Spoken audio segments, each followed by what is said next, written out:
Mobilization in Russia in 2 months. Petr Pavel warned Zelensky. Ukrainian drones destroyed the Shadow Fleet. 12 Russian tankers went to the bottom. Putin once again refused both peace and even a freeze at the current front line. He wants the whole Donbass, but who is going to give it to him? There's nothing to shoot down ballistic missiles with. The air defense is depleted and has shot down 0 missiles this month. What will happen if Putin carries out mobilization in Russia? How and who will save our air defense? And other news. Watch in this episode. Czech President Petr Pavel stated that Ukraine has about 2 months to change the situation at the front. After that, according to him, Russia may announce a general mobilization and move to a much larger escalation of the war.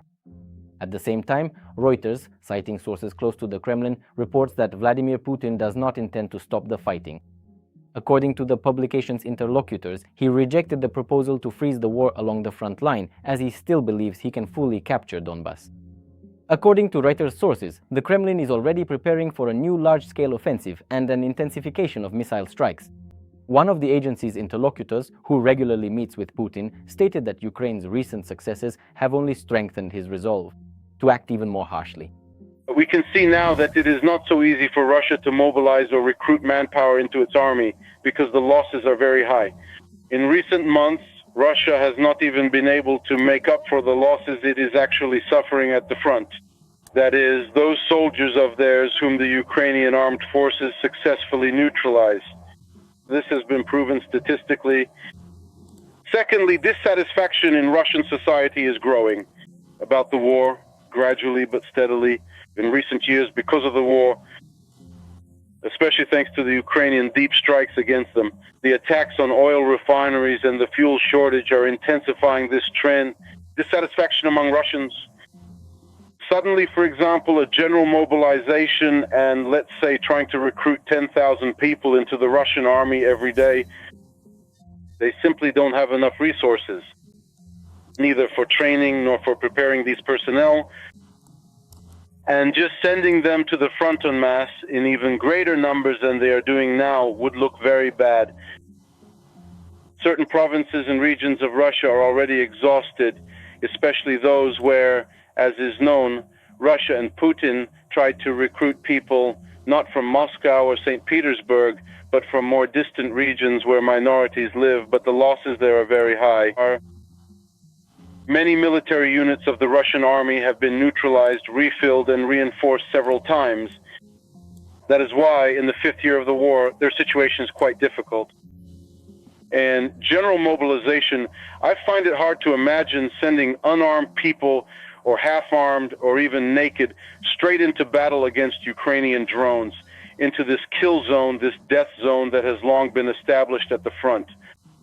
Even in military terms, it can offer little, if anything at all. Another worrying trend concerns Ukrainian air defense. According to Forbes, while at the beginning of the year Ukrainian forces were shooting down nearly 40% of Russian ballistic missiles, by midsummer this figure had dropped to almost 0. This is primarily attributed to a shortage of interceptor missiles for the Patriot systems, which are among the few means capable of effectively destroying ballistic targets. Low.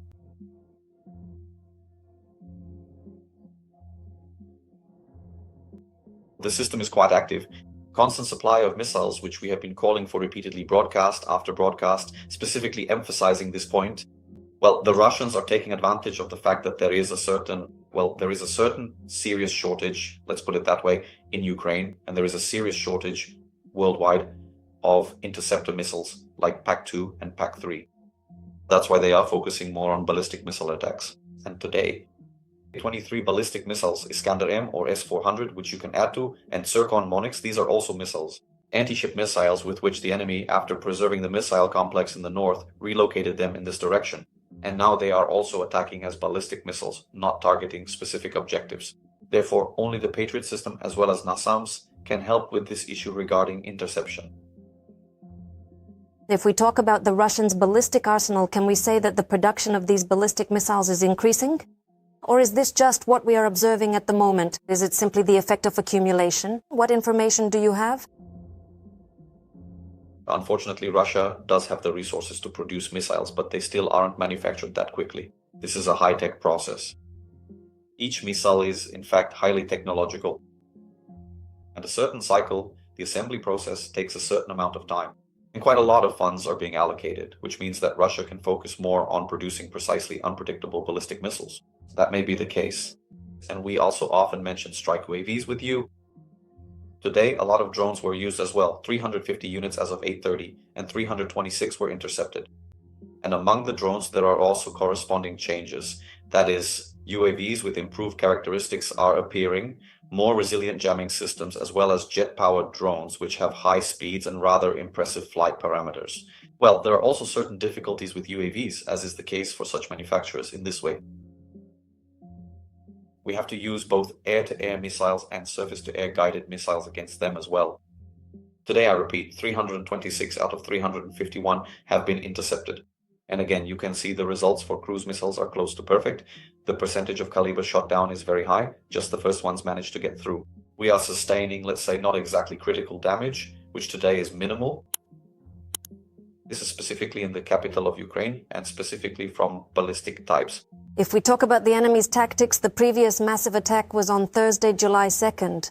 Today is July 6th, so there was only a 4-day break. So, such a short interval. How much can we say that this will become a trend?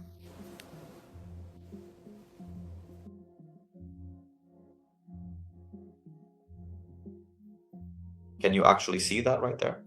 The frequency, after all, is on average something like once every 10 days. If you calculate it based on the overall average, they could significantly shorten the time interval and strike even more frequently than before. Even the next day. We need to remain fully prepared and vigilant for such scenarios, considering that the enemy may attempt to launch another strike or repeat their previous attacks. And while there is no need to spread panic, I must repeat that their capabilities are certainly not unlimited. Otherwise, they would have shelled us more often. We have a certain regularity between shellings every day. Meanwhile, Ukrainian drones continue to strike at Russian maritime logistics. On the night of July 9th, in the Taganrog Bay of the Sea of Azov, 14 Russian vessels were hit, 12 tankers, 1 tugboat, and 1 dry cargo ship. The Russian authorities confirmed the attack, stating that drone debris damaged 2 tanks. Earlier, the commander of the Unmanned Systems Forces, Robert Brovdy-Madar, had already reported the destruction of 9 Russian tankers. Thus, in just the past few days, Ukrainian drones have already struck 35 Russian vessels used for transporting fuel and supporting military logistics. That's all from me for now. Don't forget to like and subscribe to this channel. Thank you for watching this episode to the end. We'll talk again soon.